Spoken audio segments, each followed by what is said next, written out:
I'm in Ride Rose. Uncle John Smith. Good job, Samantha.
Absolutely amazing, Baba Jeff.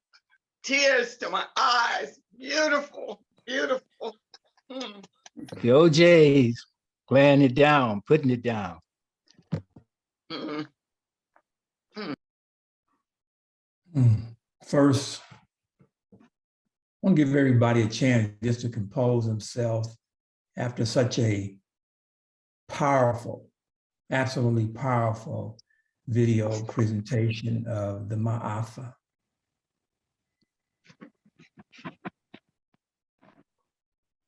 First, giving honor to God, Amun-Ra, the Most High, whom all thanks and praises are due forever and always.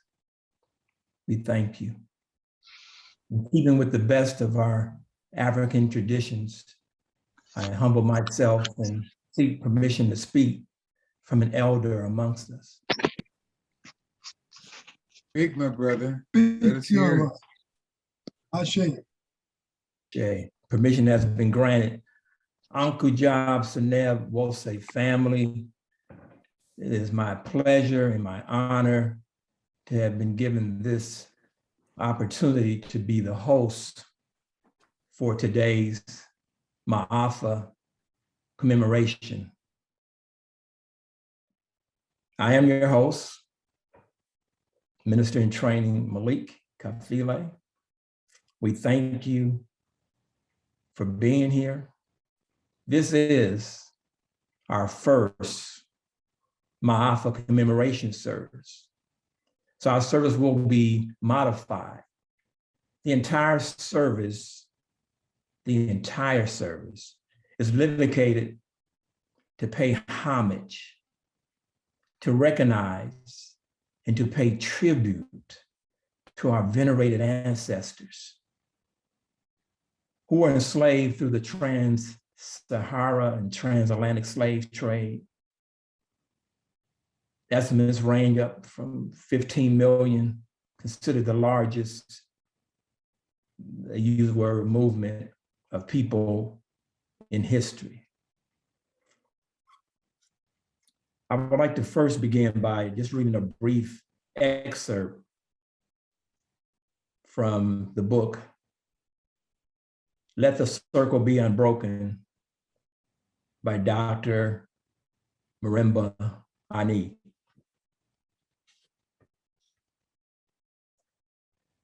The trade in African lives and the enslavement of African beings by Europeans constituted the most thoroughly destructive act ever to be perpetrated by one group of people upon another.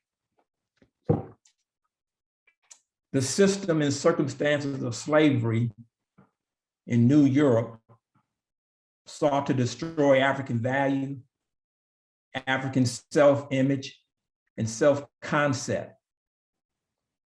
The African universe was disrupted. It became dysfunctional as a sense of order that it offered dissolved.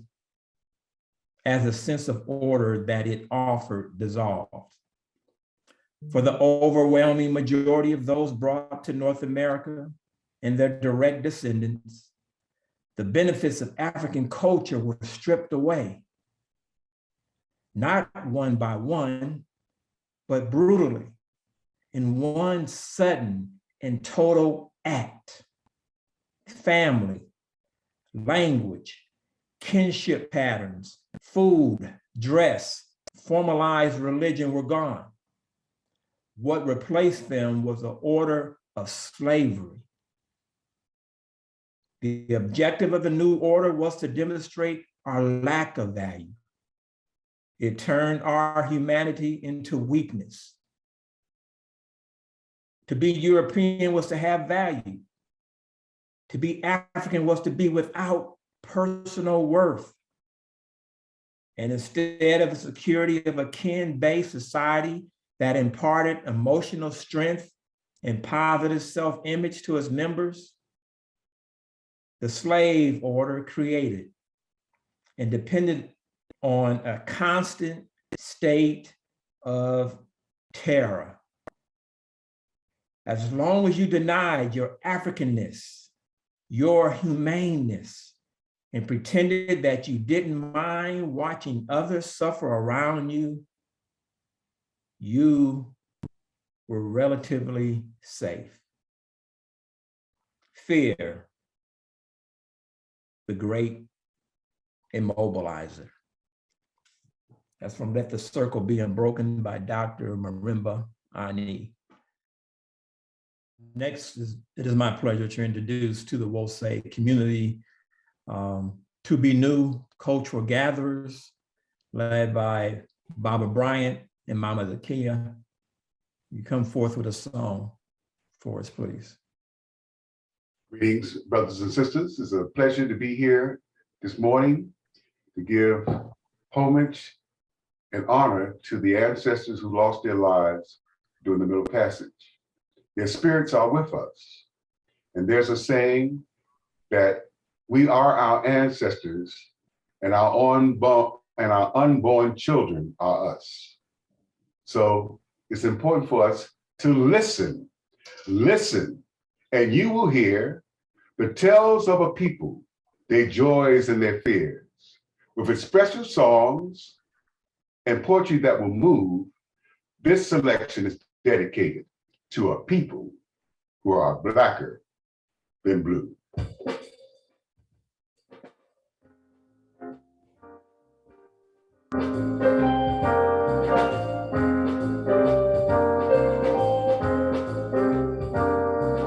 Dream of the land my soul comes from. I hear a hand stroke on a drum.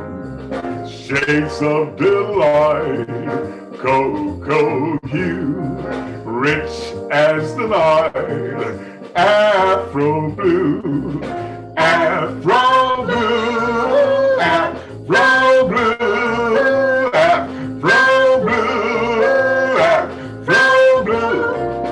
Elegant boy, beautiful girl, dancing for joy in a delicate world. Shades of delight, cocoa hue, rich as the night.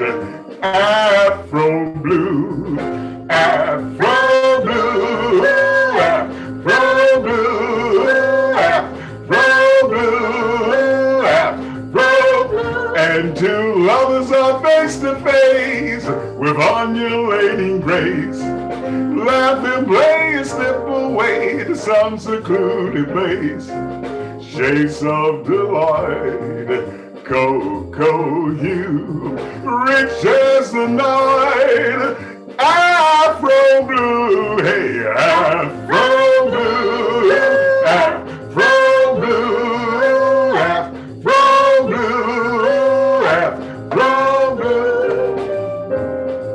Listen to the drum beats. Listen to the drum beats. Can you hear the drum? Can you hear the drum? I hear the drum beats. Drumming, drumming, drumming, drumming, drumming, drumming, drumming, drumming, drumming.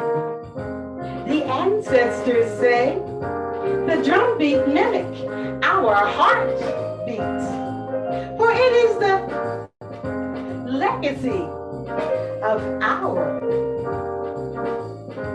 Without our heartbeats, we cannot continue to live. Without the drum beats, we forfeit to give to each other the legacy of our ancestors. For they taught us to always stay close to the drum beats, the drum beats, the drum beats. It is important that we continue to love, honor, respect, and cherish our rich heritage, because Africa is the cradle of all civilization. We come from a noble people who were kings and queens, mathematicians, navigators, herbal healers, scientists, engineers, architects, astrologers, astronomers, all swaying to the rhythmic pulse of our cultural identity. Whether from north, south, east, or west of the motherland, the entire continent of Africa communicates through the drum beats, the drum beats, the drum beats, the drum beats. So listen for the drum beats. Listen for the drum beats. Can you hear the drum? Can you hear the drum? I hear the drum beats. Drumming, drumming, drumming, drumming, drumming, drumming, drumming, drumming, drumming, drumming, drumming, drumming, drumming,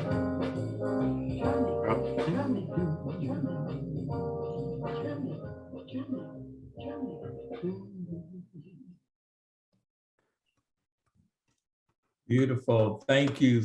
Thank you so very much. To Be New cultural gatherers, Baba Bryant and his queen, Mama Zakia. Thank you so much for that beautiful song. Now, Wose, thank you. It is my pleasure and honor to introduce one of the founders of this Wose movement, the Honorable Minister Maafa Lisi, who's going to lead us in a discussion of the Maafa, the history and significance of the Maafa, including his personal experiences. Let us bring him on, Minister Maafa Lisi. Ashe. Menra Hetep will say.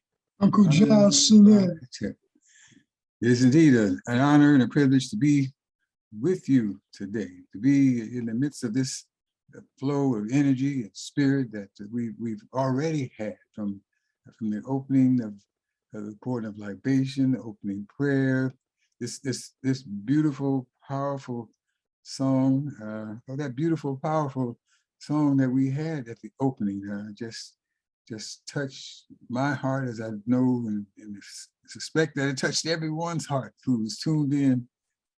We have to be touched. I'm just giving thanks for this day, for life, health, and strength.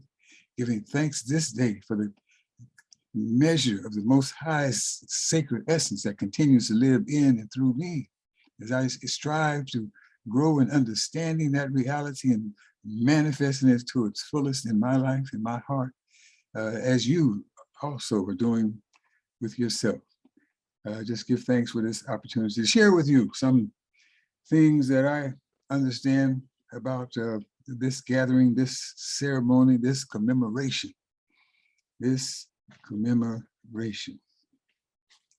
And as we look at that word commemoration, it has to do with a ceremony that recalls and shows respect for someone, for something. And indeed, we surely are not here to show any respect for the Maafa, for that viciousness, for that cruelty, to that madness, to that hate. We are not here to show any respect for them, but it's for our ancestors.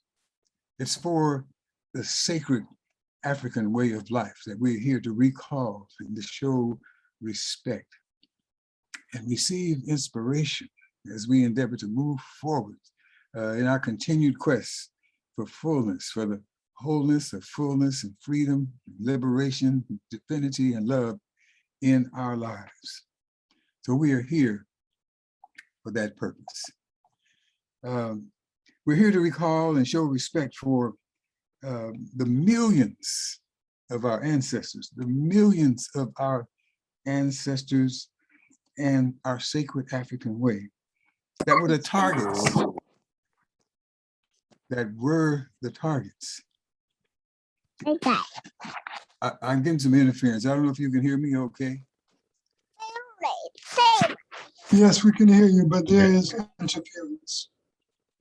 Nantambu, oh, that was Nantambu just giving me that signal, but somebody else was all right. Anyway, we're here to show some respect, recall the spirits, the essence, the struggles, the courage of the millions of our ancestors and our sacred African way of life that were the targets, of the most horrific and universal flow of inhumane violence in the history of the world, We're here to recall and to respect those ancestors who took their last breaths of life, holding on to the hope that the sacred way of life, the sacred African way of life, might somehow find fertile ground in future generations. If somehow there were future generations of Africans on the earth, we are here to remember them who perished in the Middle Passage. Those who perished, as has been mentioned already earlier, that made the decision, I'm not going into this. I'm not going to allow them to take me into this. I'm going into the ocean on my own. But something inside me says, death in that way is better than life in the way that I see and feel they are endeavoring to impose upon me. And hopefully something that I do, something that I say, something that I've done in my life will serve as inspiration for generations yet to come. We're here to remember and to pay respect to those of our ancestors who endured and survived the vicious, inhumane, physical, mental, and cultural violence of chattel enslavement. We're here to remember them and to respect. They're holding on as best they could to the African spiritual consciousness that remained within them, survived within them, and commanded them to hold on, commanded them to keep the faith, commanded them to have some hope for their future in spite of the miseries that they had to endure. We give thanks and praises for their courage. We give thanks and praises for their determination. We give thanks and praises for their spirits who continue to be available to us if we pause and avail ourselves to them. Come and be with us. Come and be with us and help us to grow. Help us to be all that we can be. Well, let me pause for a moment to just give thanks, as I understand, to give thanks to Sister Wanda Severe, who was one of the leaders, if not the leader, in bringing the Maafa commemoration services to the Bay Area. And I think I'm correct in understanding that one of our ministers, Minister Lizelle Williams, was a part of the crew, worked with Sister Severe to do that.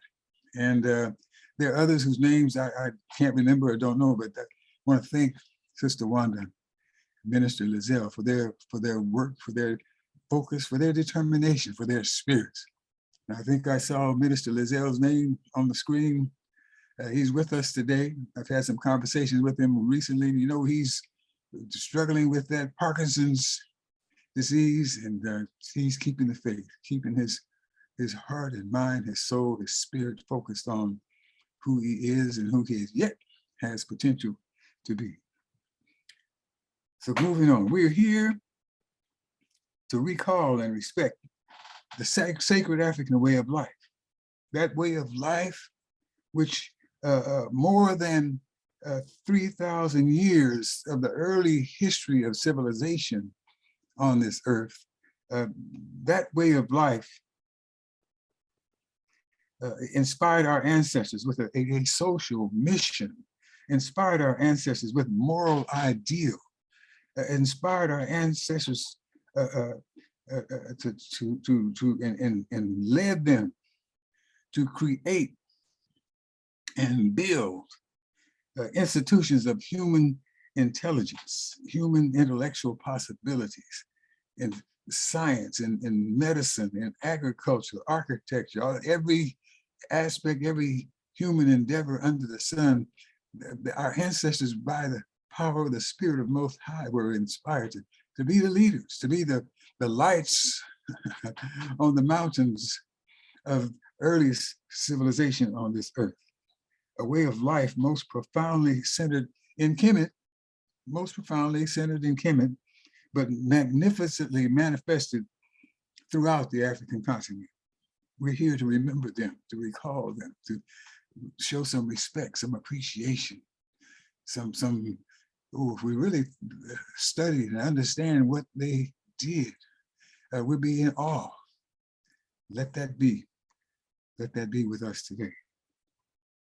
But again, we need to understand that what they did, that over 3,000 years of leadership of the entirety of humanity was not an easy task, was not an easy thing, not a way of ease. For that way of life was repeatedly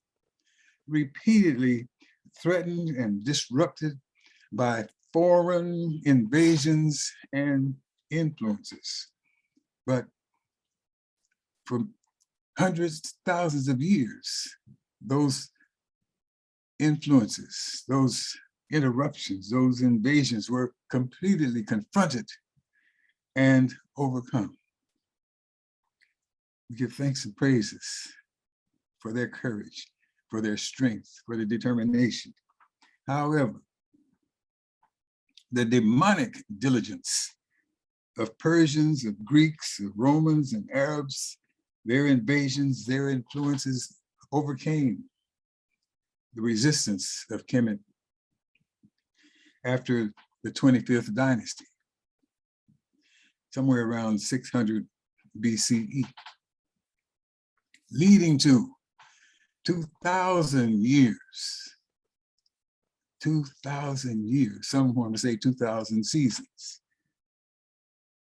of Eurasian and European invasions and conquests and the erosion of our sacred African way throughout the African world, continental as well as throughout the diaspora. In particular, over the last 500 years, those demonic forces depleted to a very large extent from African people the essentials for civilization, for civilized life. They took away the material resources of the motherland. They took away the human capital, those that had expert knowledge and skills. They took away from us a sense of normalcy and security, and imposed upon us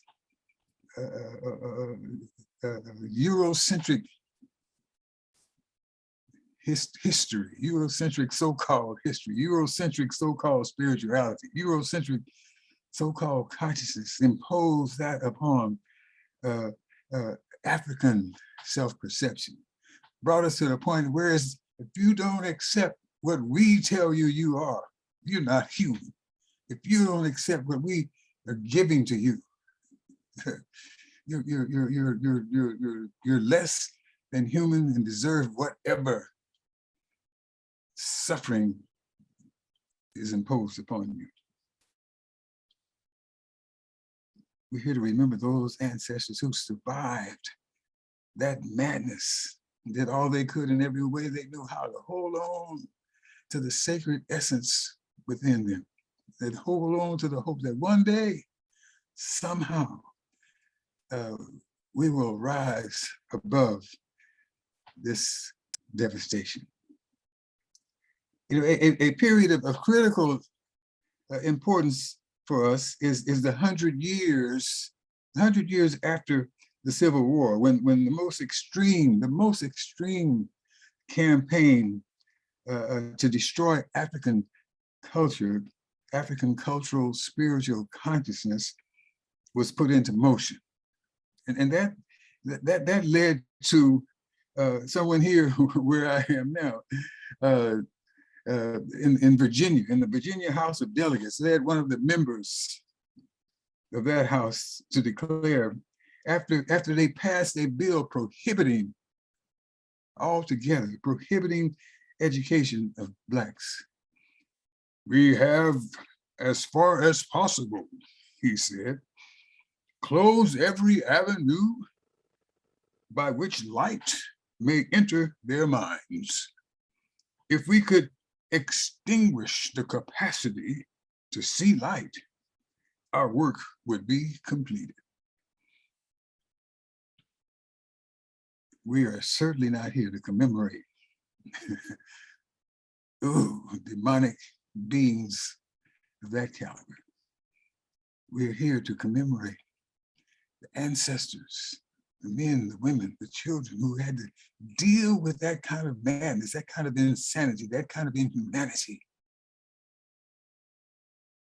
and beg them day by day for a piece of bread, to beg them day by day for water to drink, to beg them for the right to breathe fresh air.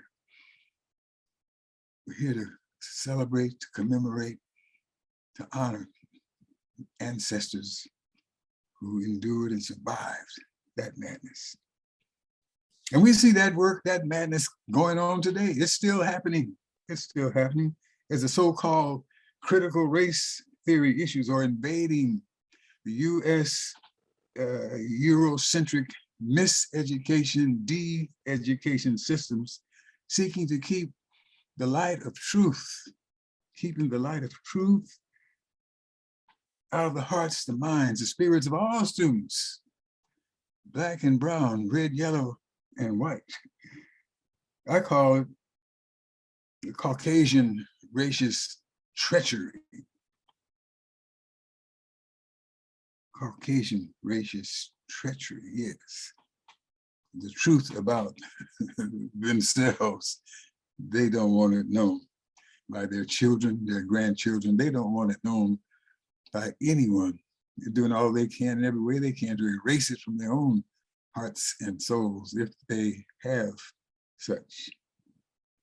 So we're here today to recall and respect our African-centric warriors, scholars, those who are ancestors and those who are yet here doing the work, who did all they could and are doing all they can to get the light of African cultural, spiritual consciousness and determination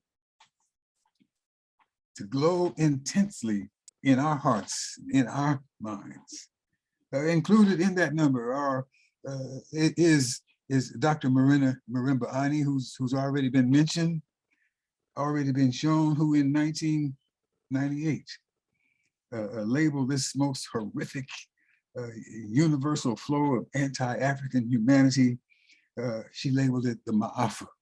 Maafa is a Kiswahili word meaning great suffering, great tragedy. A great tragedy that was not limited to the period of enslavement, but includes the ongoing impact of racism and white supremacy beliefs and policies on our culture, on our spirits, on our self-perception, on too many of our people's self-perception. I know that all of you here, I'm assuming that all of you here are beyond that. We're doing all we can, every way we can, to share that consciousness, share that spirit, share that determination with our people near and far. So Dr. Ani has put it forward that we must focus on our young people, our children, our teens and tweens. We must focus on our young people who have not been so overly, so severely conditioned with European thinking and power. We need to get them to see, get them to feel the African way of life through programs and institutions that we, of our own creation and management, put together, support, and not to rely on European, Eurocentric institutions of miseducation and de-education. I'm reminded right now of a story that I heard. I don't know all the facts exactly, but a student from one of our institutions, Ile Omode School, who graduated from the 8th grade and went on to the high school, had a situation in the high school. I don't know which one it was. One of these days we'll have our own high school, but she went into this high school and the teacher was doing something, I think it was in a history class, and the student heard something that, wait a minute. And she raised her hand and called it out. That's not what I learned in my school, Ile Omode. And I'm told that this teacher had enough sense and intelligence to go and do some further study, and came back to the class a couple of days later to say, your classmate was right.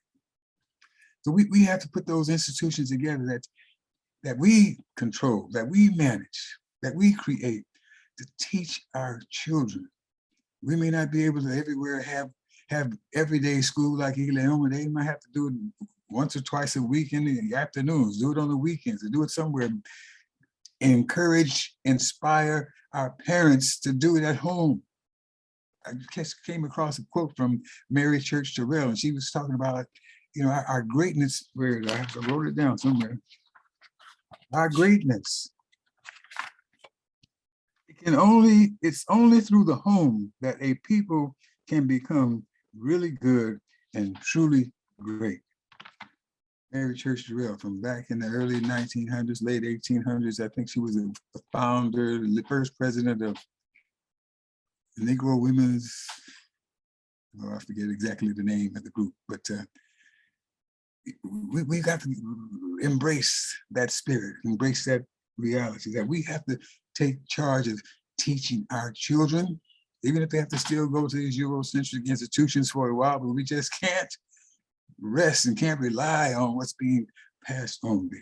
Then we have other scholars, other warrior scholars who are telling us, well, we need to put some attention on the Black church. And they focus on the fact that the history reveals that Africans in America for the first 200. You okay? Is there anything I can do to help what you're doing or support? Nantambu, mute, please.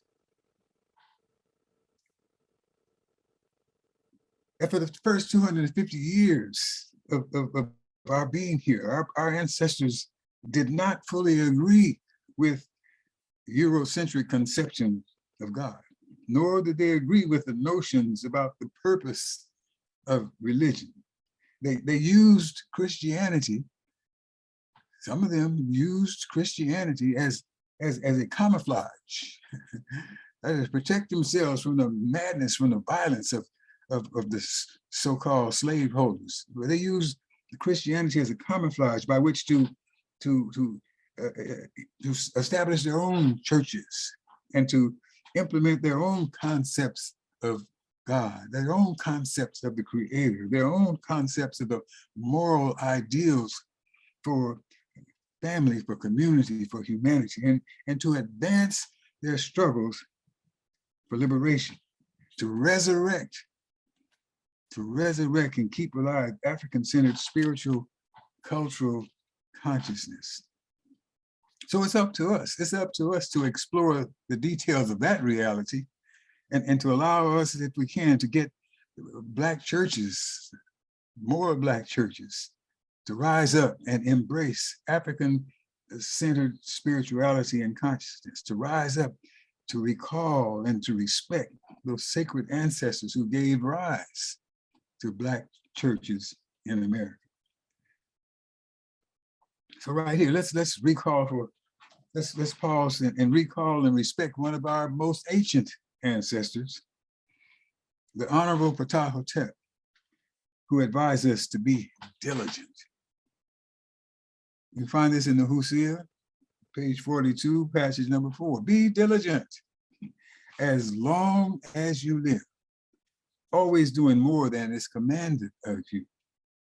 Do not misuse your time while following your heart, for it is offensive to the soul to waste one's time. Follow your heart to the finish from the start. That's my editing of that. Do not lose a daily opportunity to increase that which you have. Diligence produces gains, and gains do not endure when diligence is abandoned. So let's be diligent.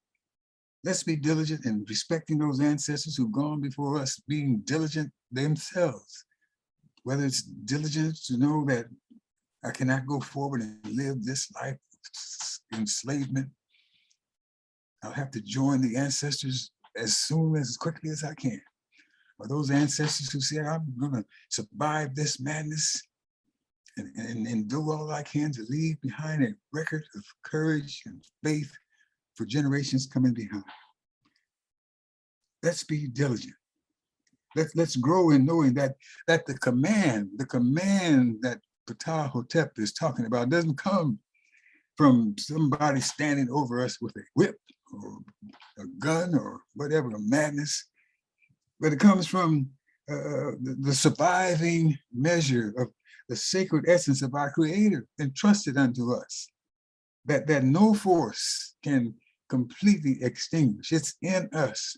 It's up to us to understand that and then do all we can to cultivate it as fully as possible. It's that sacred force calling us to rise up. That's the command, that force within, that essence of the Most High within, calling us to rise up and be one with me. Be all that I've created you with potential to be. Rise up, as ancestors before you have risen. Ancestors you call on to come and be with you have risen. Ancestors that you need to endeavor to become, so generations coming behind you can call on you when they need help with rising up. It's that sacred force calling us to do all we can every day we can, calling us to do more today than we did yesterday, calling us to be ready to do more tomorrow than we do today, and calling us to be on that pattern for all the days to come. It's that sacred force calling us to rise up, calling us, telling us that we've got to teach the children. We've got to be living models for that sacred way for our children. That we've got to rise up and let that message help us to understand that Ma'at is the Holy Spirit. You know, our folks, Christian and otherwise, they're so much into the Holy Spirit, but I'm not familiar with it, breaking it down. They find, what is the Holy Spirit? Ma'at is that spirit of truth, justice, and righteousness, that spirit of balance and harmony, reciprocity, divine right order, divine right order. Hear that spirit, feel that spirit, be that spirit. It's that spirit that's telling us that Nguzo Saba is the fruit which that Holy Spirit is calling us to cultivate. Call us to cultivate in the hearts and minds and spirits of our people, young and old, young and not so old, religious or not. We need umoja. We need unity. Nothing but unity is going to help us overcome the demonic diligence of those who want to dehumanize us, want us to see ourselves as less than human. We need unity, umoja.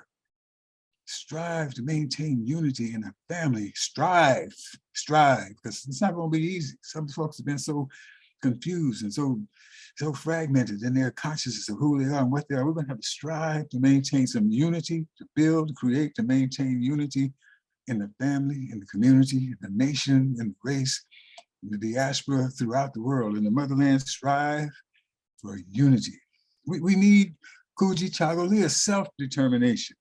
And we have to know and understand that it's a collective. It's got some individual dimensions to it, but it's more than that. It's the collectivity.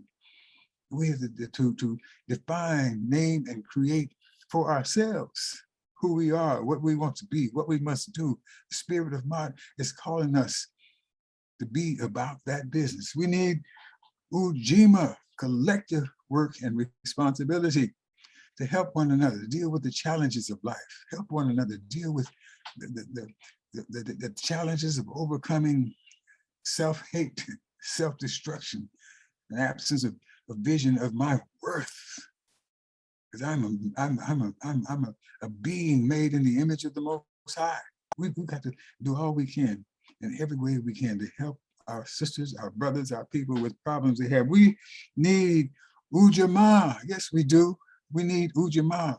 So that whatever resources we have, that we're using in ways that are beneficial for us as a people. If we're starting a business, school, what have you, especially to help us be liberated from chasing after the carrots on the stick that this capitalistic system, materialistic madness will dangle before us. I gotta have this, that, or the other. No, we don't gotta have this or that or the other. We gotta have that which will support our way of life. That's what will help our brothers and sisters not be always snarled and entangled in poverty. They're just trying to put together enough money to get food on the table. We have to find the ways, put together the plan, put together the ideals, have the spirit by which we're willing to do that. We need Nia, yes we do. As we build our communities, we need to be able to look back at how our ancestors built their communities, how our ancestors loved one another, how our ancestors grew to be the stars on the mountains of early civilization, so we can restore ourselves to that traditional greatness. Kuumba, oh, we know we need Kuumba. If we understand Kuumba, it's about the spirit of the Most High doing the work of creation. We've got that spirit, that essence, that power within us. We've got to be about the business of creating. If we got it in our hearts and know that the heart, the essence of the Most High entrusted unto us gives us the power to perceive and to evaluate what's going on and make some decisions about what needs to be going on, and then be in the business of bringing that into being for our beneficial, for our well-being, for our success as a people. We need Imani, yes we do. We need Imani, faith in our Creator, faith in our parents, our teachers, our leaders, our elders, faith in the righteousness and victory of our struggle to put Maafa behind us, put Maafa, those who would embrace and reinvigorate those deadly demonic forces, put them in the graves that they deserve. This is the fruit. Nguzo Saba is the fruit that Ma'at is nurturing. By whatever name they might have called it in the past, in ancient Kemet, this is the fruit that empowered our ancestors to be the shining lights on the mountaintops of early civilization. This is the fruit that we must rescue from the capitalistic holiday Maafa modality that demonic diligence seeks to impose upon it, seeks to impose upon anything African-centered that we endeavor to do. Divine diligence must prevail. Sacred ancestral diligence must prevail.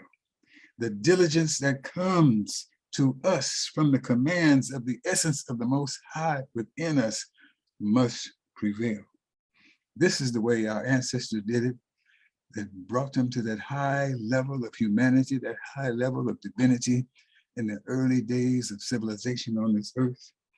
This is what must be done by you and I, you and me, to enable us to rise up and be truly free. Ashe, Amen Ra, Ashe. Ashe, Ashe, Ashe. Oh, thank you, Minister Maafa Lisi, for providing an in-depth historical insight on the significance of Maafa. Next, we're going to have our very own Stones of Fire, followed by our in-house poet laureate, Baba Katabasi. Stones of Fire. Okay, greetings and good morning.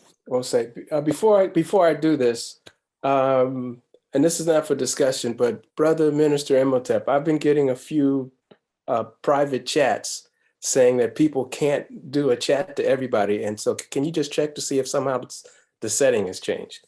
Okay, so here we go with the Stones of Fire.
Sorry, I have to stop it. So for some reason, my computer stopped working.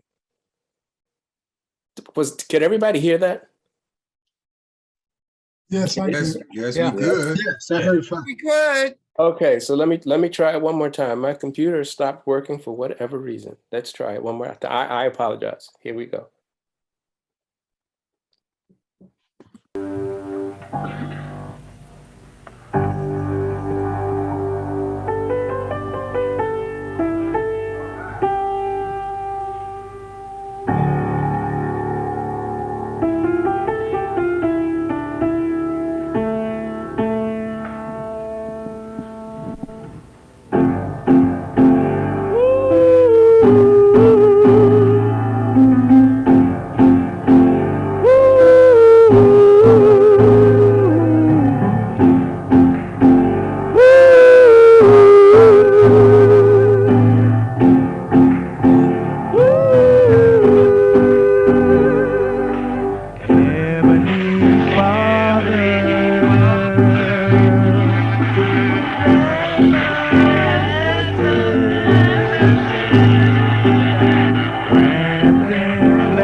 I am so sorry. For some reason, I'm getting an echo. Let me try this one more time. I These apologize. folks need to be reminded to put themselves on mute. Okay, so yeah, so would everybody mute yourself? Mine's on mute and it's still. Yeah, let me try this one more time. I think somehow, I think it's my computer. Let me try it one more time. And if I it was doesn't- hearing it really loud and clear. Yeah, but there was something in the background. It was playing twice. Let me just try it one more time. Here we go.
taking us across the Middle Passage,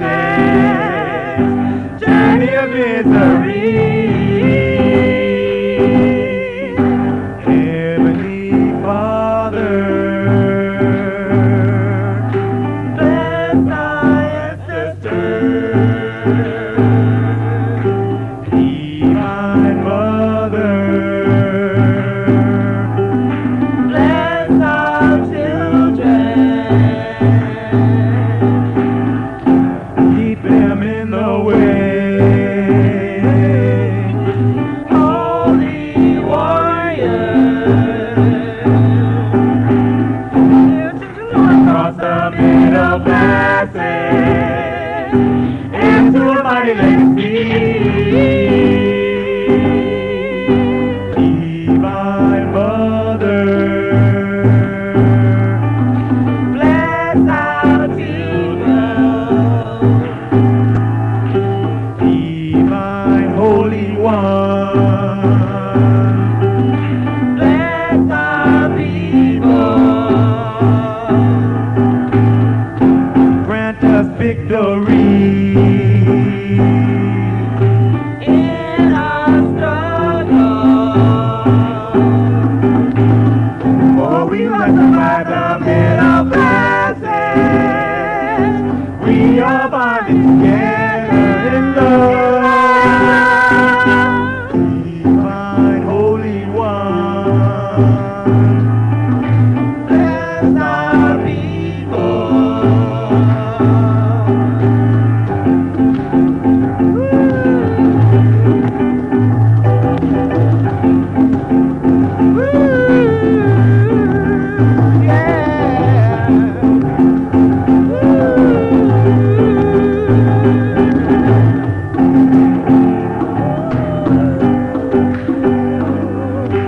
Divine Holy One,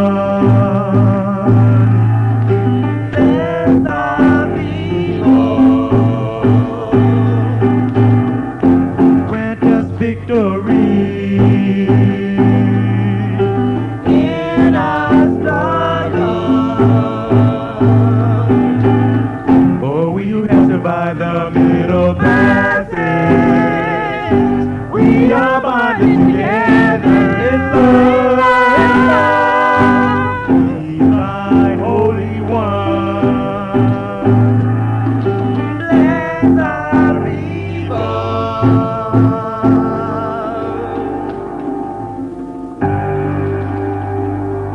We who have survived the Middle Passage,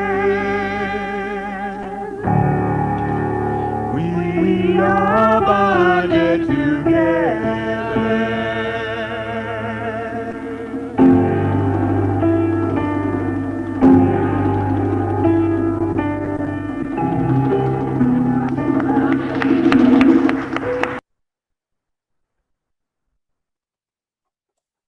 Ashe, we made it. Ashe.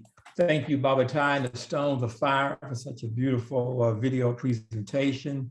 Next, we have our very own poet laureate, Baba Katabazi, with a poem. I can't, before you could, let me say, I apologize. For some reason, my visuals blew up, my computer shut down. I am so sorry that you didn't get the whole thing, but move on. No apology is necessary, Baba Ty. It was excellent. We got a good portion of it, and it was excellent. Good morning, good afternoon, Wosei community, Wosei family. It's my pleasure to be a part of this first commemorative service for the fallen, for those that, not only those that perished in the Atlantic, but for those on shore that fell in battle, for those that fell along the way when they were marched from the land to the Atlantic coast. Many of the captives didn't survive that journey and were lost. When they arrived at the slave holding prisons, some of the captives fell there in battle and in disease. And then finally on to the slave ships, where they set course on the Atlantic to a land that they knew nothing of. And many fell there along the way. And so the piece that I have written for this occasion is a new piece. I wrote it about 4 days ago, as a matter of fact, but I wanted to use this poem to take the voice of a captive caught up in the human trafficking and try to share with you some of the things that they may have felt. And I call this Horror on the Ocean.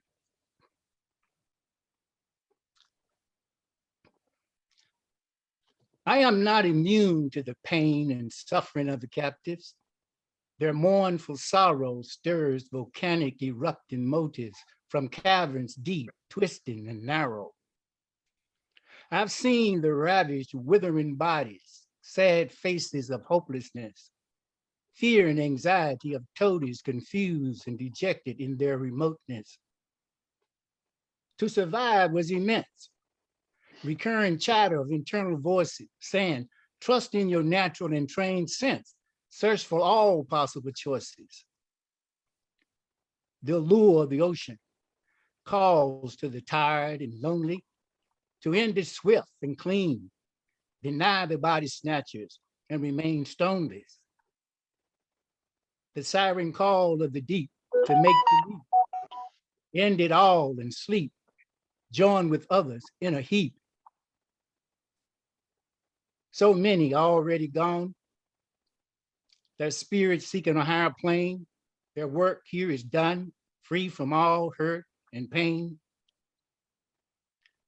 Too weak from lack of water and food, cramped, damp, and smelly spaces, shackled to iron and wood, captured and taken without traces.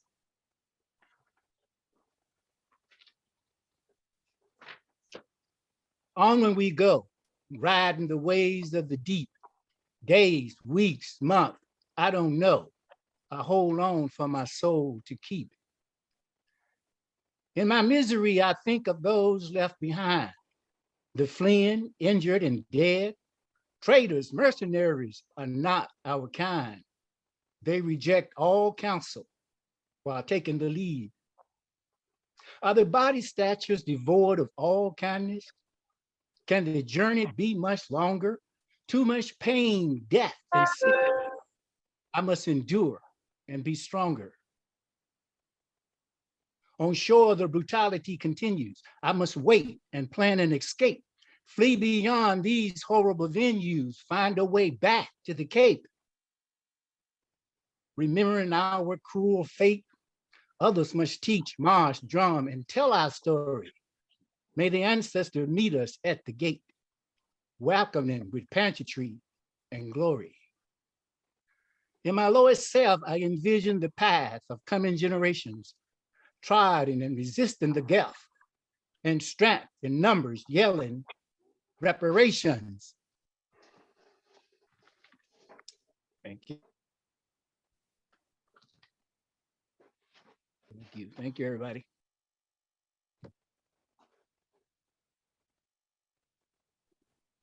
Thank you, Baba Katabazi.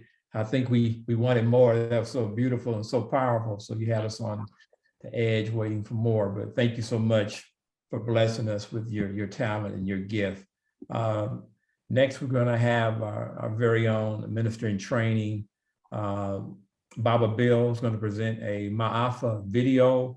It's a video, from my understanding, from the Bay Area Maafa committee of a past ceremony. And that'll be followed directly by the Litany of Sacrifice by Mama Ngina and Baba Ustadi. Minister in training, Baba Bill, you may present your Maafa video.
Many thanks to Mama Ibun and her team, and thanks to Baba Jeff for preparing it today. Ashe. Ashe, Good morning. ashe. Good morning. Ashe, So, ashe.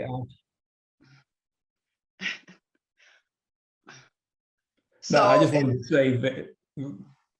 wanted to say, very quickly, Mama Nzinga, before you and Baba Ustadi bring on the litany of sacrifice, Build and Baba Jeff. I mean, that video of those photos was so beautiful and so powerful, showing the actual Maafa commemoration at Ocean Beach. And it just goes to show that, Black people, we are so beautiful that our spirit is still shown or felt through those still photos. So thank you so very much for that. And I apologize, Mama and Gina and Babu Ustadi will bring us the litany of sacrifice. no problem, Baba. And good morning, everyone. And we give thanks and praise, hoping that the ancestors are pleased with our humble attempt to honor them this morning. It has been great. I will do a quick reading from the Hosea, the Book of Wise Instruction, page 49. And it says, those who are blameless in matters of conduct, no words will prevail against you. And those who are self-mastered, the harsh are kinder to them than their own mothers. And all people become their servants. Let your name go forth then, while you yourself are silent, and you will be recognized and respected. Ashe. And now, Baba Ustadi, here we go. Save us, O Holy One, by your name. Vindicate us by your might. Hear my prayer, divine protector. Listen to the words of my mouth. How can we repay the Holy One for the gifts that have been given to us? We will lift up the cup of salvation and call on the God of our ancestors. We will fulfill our vows to our Creator in the presence of all our people. Gladly, we bring our sacrifices to you.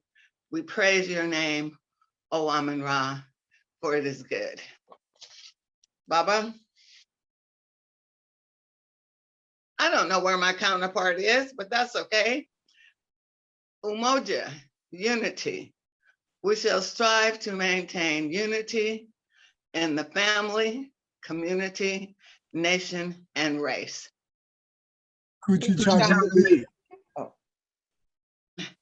Self-determination. We shall define, name, create, and speak for ourselves. Ujima, we shall collective work and responsibility. We shall build and maintain our community together. Our brothers and sisters' problems shall be ours to solve together. Ujamaa, cooperative economics. Together we shall build and maintain our own businesses, and together profit from them. Nia, purpose.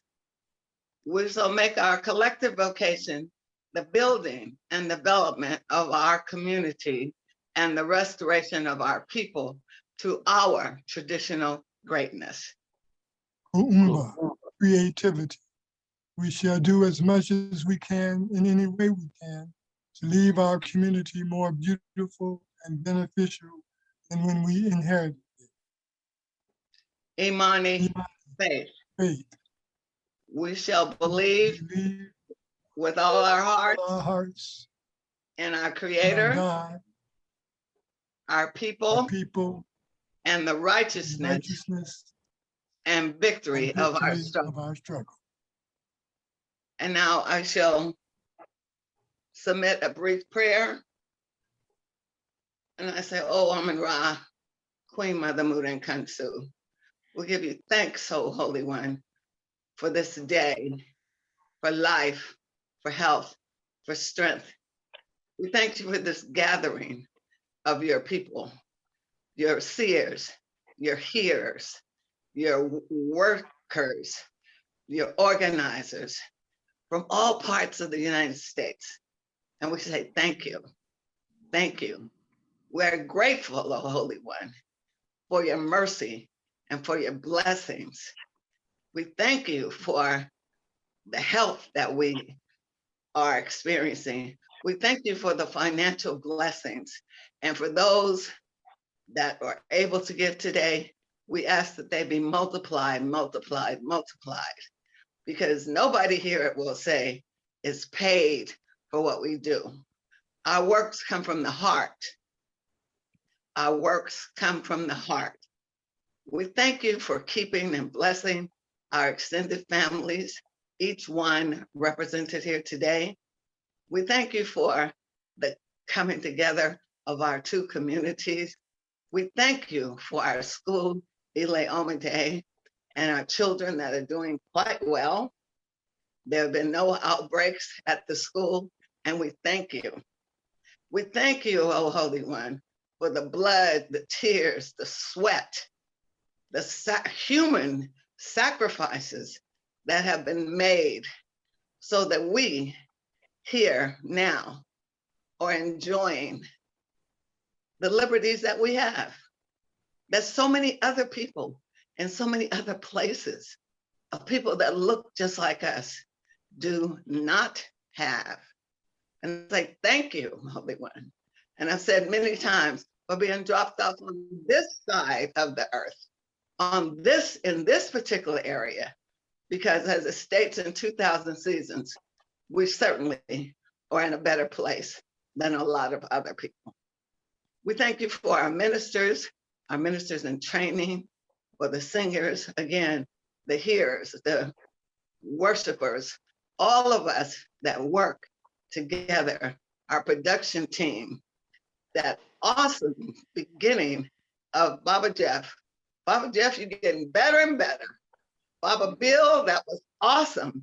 Baba Ty, for our production team, Minister Imhotep, Alicia, Brother Molly, Brother Hines, Sister Alicia, all of those, Sister Rana, that help to keep us afloat. My humble thanks. Ashe. Ashe. Thank you, Mama Ngina, I should say Queen Ngina, for that beautiful prayer, and for Babu Stadi and Nutambu for stepping in for our litany of sacrifice. Now, I will say, community, this is the time for you to weigh in with some of your thoughts or insights regarding our Maafa commemoration. Remember, we have 10 minutes, but we're kind of ahead of time, so maybe we can extend it to 12 minutes or so. So if anyone would like to speak on this topic, please unmute yourself and share your thoughts with the community.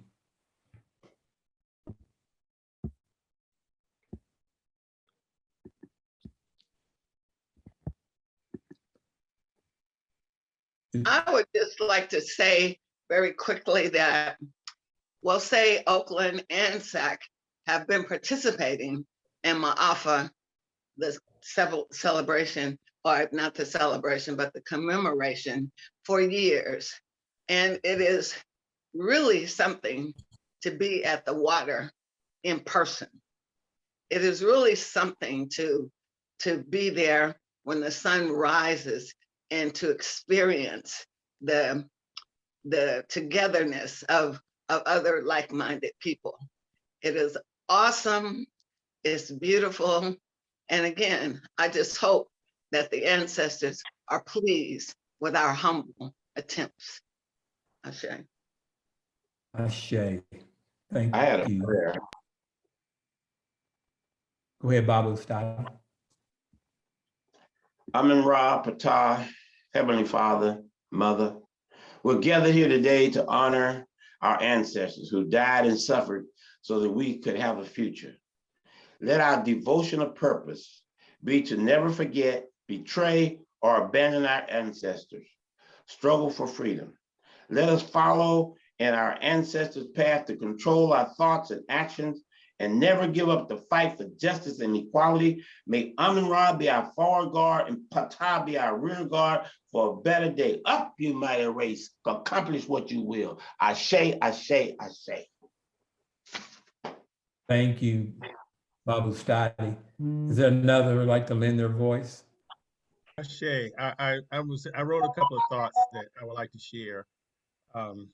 We must change the narrative in honor of our enslaved ancestors. Of course, that starts by not calling them slaves. They were enslaved Africans. And those who enslaved them were not slave masters, but enslavers and terrorists.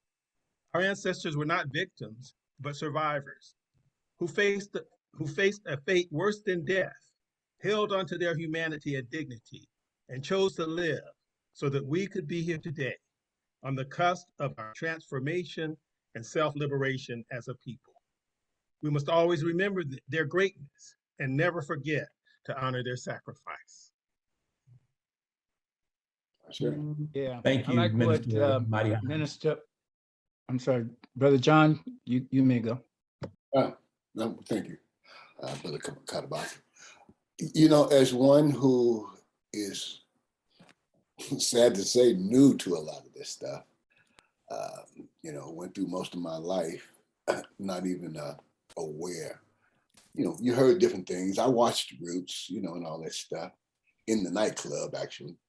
But to get in touch with this stuff at this late stage in life, man, it's just been so amazing for me to get in touch with the reality of who I am. You know, like it's written on the walls of Egypt. You get to know yourself, and I'm starting to understand myself and my people much better than I ever have. I have much more respect and love for my people now that I know better.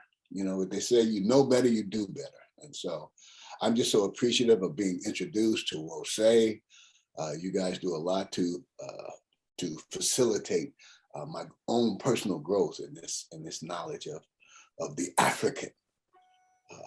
So, you know, I just wanted to say that, and I appreciate all that's being done in this Maafa, and yeah, we need to remember. Yeah. I was going to say that I agree with Minister Hines, Minister Amadi, that we indeed need to change the narrative and stop using the term. I prefer the term captive. Dr. Battle, who wrote the book on the Sangang people, he referenced this same aspect of looking at the whole aspect of human trafficking. And I think in terms of that word slavery, we should use the term human trafficking. And these people were captive. They were literally snatched off the riverbeds and off of boats and walking along roads towards the village square, snatched and subjected to this horrible condition, of which the Middle Passage is, you know, it's just part of it. It's that leg of the triangle that flows from Ghana to the New World. There was two other legs as well to finish the triangle. So it was a horrendous undertaking, and it should be called exactly what it is: human trafficking, and the people were captives. And so, yeah, I agree with Minister Amadi. Let's change the narrative. The others are not going to do it. You know, it'll have to be on us. And I'm so pleased that Brother John is growing stronger and finding new insights and into his history and culture, and to the extent that Wose has played a part in that, we're very pleased. This is our work. This is why we came into being, to be able to address these differences, these great periods of falling away. So that's all I'll have to say on that. Others can speak. I would like to say something. Can you hear me? Yes, go ahead, sister. Greetings. My name is Judy Gresham. I'm from Atlanta, Georgia, and I am just so happy, so moved, and so emotional to be here. Thank you so much, Bill Johnson invited me, and I did come to a class. I'm really emotional because that Maafa piece was just so powerful.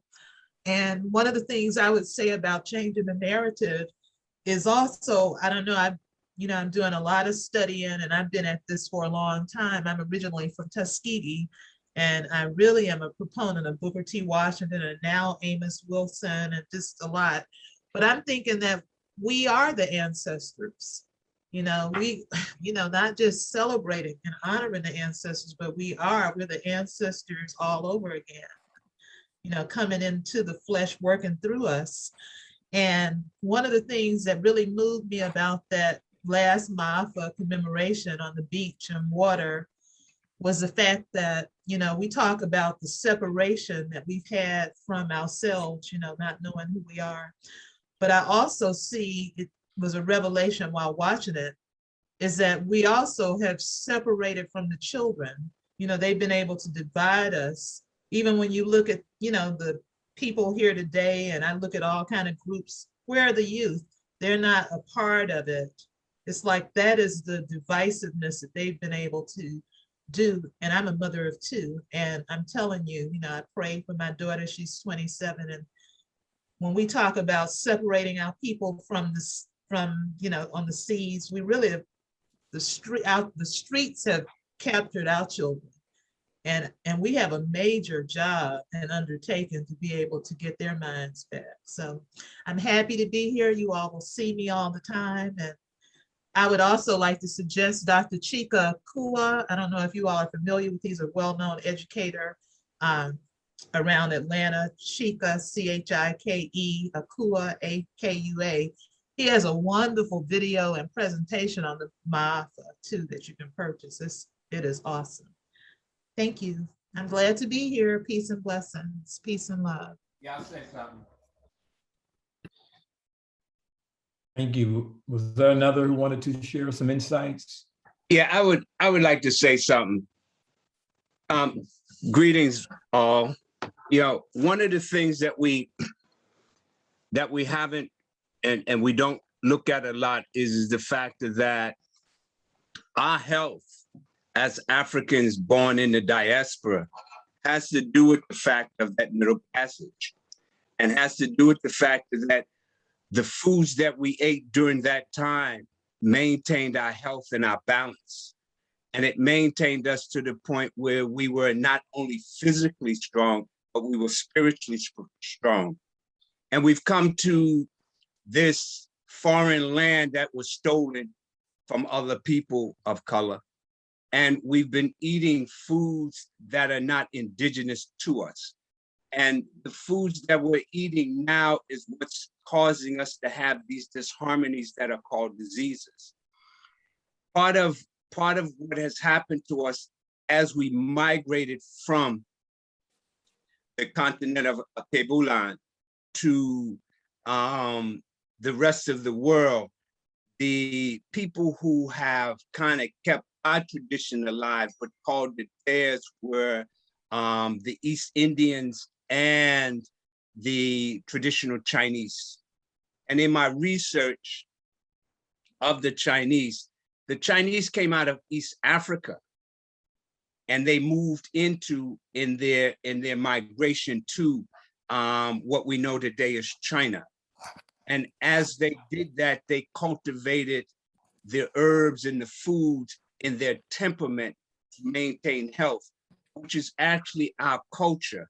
And so when we start to look at that medicine, we have to look at the fact that the temperament of the foods that we eat, for instance, when we eat foods in seasons, those foods that we eat in seasons in the particular season gives us the strength, the health, and the spirituality for us to function in such a way where some of the stuff that we see that's going on in our bodies begins to reduce and eliminate. So what I'd like to extend to you is one, I can make it so that on my website, there is food charts for every season. And so that we begin to get back to eating foods that were cultivated for us. If we understand, most of us who are over 50 understand the fact that as we grew up in the 50s, in the 40s and the 50s, we ate local food.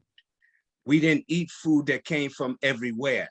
And if we start to go back to eating local food, food that's not processed and food that's fresh like our ancestors did, what will happen is we'll see that our health will grow as younger seniors, and we won't have the aches and pains that we have. There was some research that I did that talked about we didn't get sick in the manner that we did until we moved off of the farms. So, you know, one of the things that we should think about is that the Middle Passage caused our death, not only as in slavery, but it also caused our death in terms of the foods that we're eating. Dabo, thank you. Thank you. What's your website? It's I'll put it in the chat. It's www.healenarts.net. All right. Be well, enjoy your life. Thank you for all who were able to share their insight. The Maafa, those who were not able to get in, we apologize, but we're going to move on to another song by To Be New, Cultural Gatherers. The Creator has a master plan.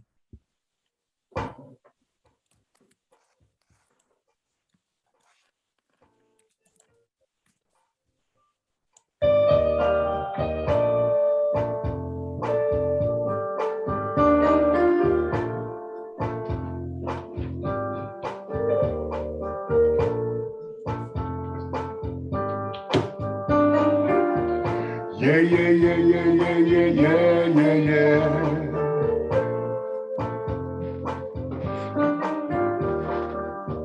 Yeah, yeah, yeah, yeah, yeah, yeah, yeah, yeah, yeah.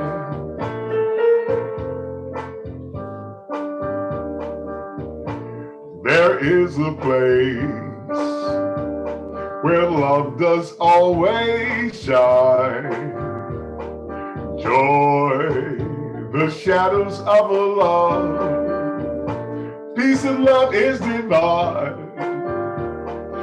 In my heart, how I yearn for that spirit's return. And I sigh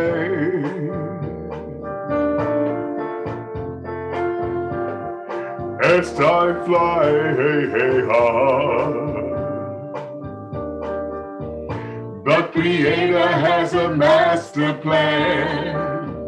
Peace and happiness throughout the land.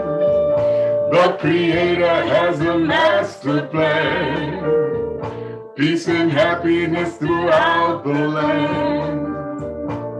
There is a place where love is always king. Joy, the shadows of a love. Peace and love and everything. In our hearts, how I yearn for that spirit's return. And I sigh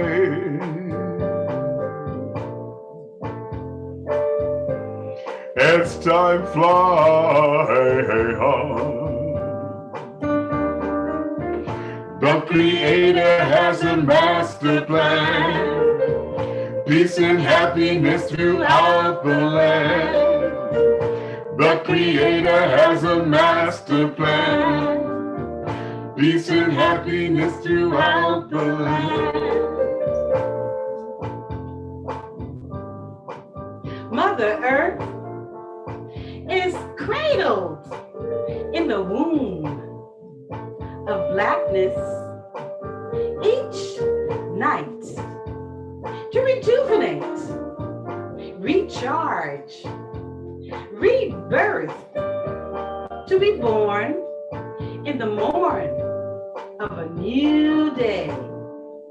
Predicated, she is impregnated, and the heaviness of her burden expands until the sun sets, exposing her brightness. The blackness of the universe surrounds and protects her laborious night.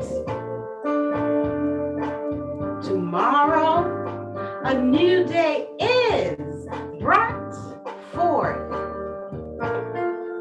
Hear the songbirds rejoice, singing sweet music for awaking.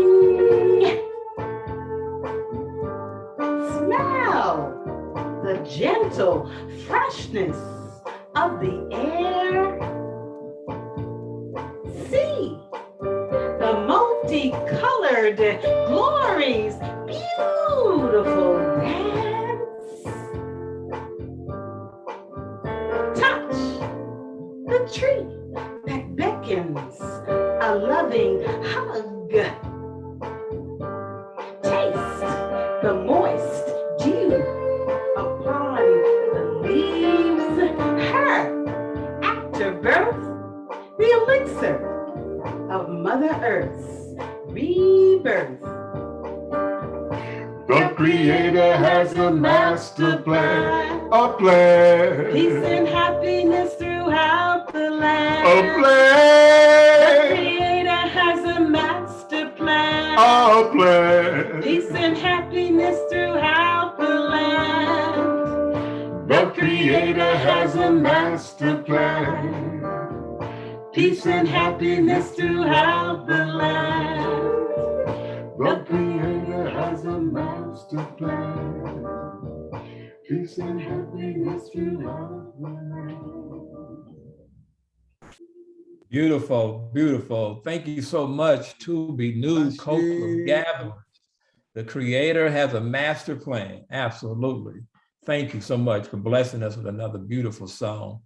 At this time, I turn over to Minister Molly for an invitation to those who like to join this movement. Minister Molly. Good job, Sinev. Once again, first of all, MIT Malik, you need to be recognized for a masterful job as the host, as how you've held us together through was a powerful, engaging service. You know, what we do, yes, we do humbly, but we also do it well. And awesome, brother, you did it well. I would think anyone who has witnessed this service should have been touched. Anyone who has heard the word shared from Minister Lisi's powerful rendition of what it is to have the Moat and Nguza Saba, from the songs that have lifted us up, from being first entered into by the OJs and the ship Ahoy, and for the renditions of the videos that have took something that would be almost considered a tragedy, yet lifts us up to motivate us, should touch everyone who has witnessed this. And if you're like me, things that touch us, things that move us should be special and unique to us. And so if you're not already a member of this movement, as MIT Malik has shared and stated so well, You should want to be a part of this. If you've been listening to this today and your heart has been moved and touched by the commemoration that we have done as a community, lift your hand up, acknowledge and reach out. And as the sister in Atlanta did, share the moment, not just for today, but beyond this, and say, I want to be a part of this. If you have yet to join, join today. If you have yet to say you want to be a part of this, be a part of it today. Nothing is promised for tomorrow. So if you have yet to join this movement, you can speak so in the chat and Baba Ty will get hold of you. You can raise your hand and wave it like we did in some of them Baptist churches and say, here I am, come get me. And if you are already a member, as I had shared before, it doesn't mean you can't be a part of this invitation as well. I had the opportunity during my travels last week to go to the flea market and just share with a few people who were doing things that seemed to be African-centered and selling their wares, and invited them to participate in the service. Maybe they won't join, maybe they won't come and see it that weekend, but maybe in the future they will. Because if you believe, as many of us believe, that this is unique, special, powerful, and important, you don't want to keep it to yourself. Good news is supposed to be shared. So spread the good news. Invite someone, at least one person that comes into your space to say, come on a Sunday. And not just for the commemorations, but for the service, for the rituals, for the mutual joining of people across the nation. We even got folks now in the continent checking in from time to time. So let you be a part of this. Let you come together of folks like ourselves, who many of us may have been waiting for years for us to find a place where we can be a community. Here it is. Come and join, we'll say today. Don't wait. Don't put it off. And then, as you know this is good news, tell someone else. Ashe, Ashe, Aman. Ashe, Aman. Thank you, Mr. Molly. See, that's beautiful. You out there in the world spreading the gospel of this place called Wosay, and we appreciate you, brother, and have nothing but love for you.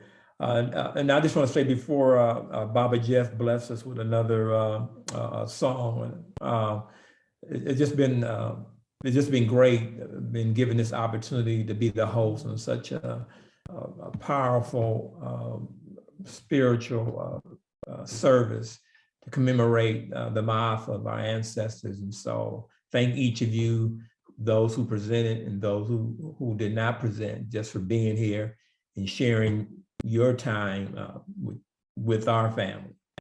And at this time, I'd like to call on Baba Jeff once again to bless us with another video to close us out with Lift Every Voice and Sing. Baba Jeff. Okay, so this song will actually be Someday We'll All Be Free, and you're free today. So.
Now, that was absolutely beautiful. Now, not only do I have to apologize to Baba Jeff, more importantly, I got to apologize to the Queen. And I was at the production meeting, so I know we were having a debate, or at least a discussion, about Aretha Franklin versus Donny Hathaway's version. I think that speaks for itself right there. I mean, that was beautiful, Baba Jeff, absolutely beautiful. Thank you so much again. And at this time, I'd like to bring forth our the Honorable Minister, Imhotep, to close us out. Well, we've been closed out magnificently by that. Everybody, as I look on the screen, everybody is just, you know, just bubbling. I mean, we started out in a tragic kind of way with Ship Ahoy and all of the emotions that that brought. And but just like there's sunrise and sunset, so the sun has risen with that beautiful rendition of Take It From Me Someday. And let's not just say someday, let's say now. Let's don't put it off. Let's let it happen right now. See it happening right now. That brother, I'm sorry, Akmal, I can't say your full name, but thank you for telling us about our health. Yes, that's right. We don't eat in, that's what's wrong with us. We're eating so many things that's not even in season, not even in our locality. Thank you. We wonder why we're sick. And true be new. To be new, excuse me, to be new. My goodness. My goodness. Let us lift our hands up like this. And now unto them who is able to lift us up faultlessly before the throne on high. May they empower us to be a people with one aim. One aim. One vision. One vision. One faith. One faith. One faith. One destiny. One destiny. One love. One love. One love. One love. One love. One love. One heart. One heart. One God. One God. Let us call upon the name of that one God, as our ancestors and elders have done for countless generations, for time immemorial. Let us all say together,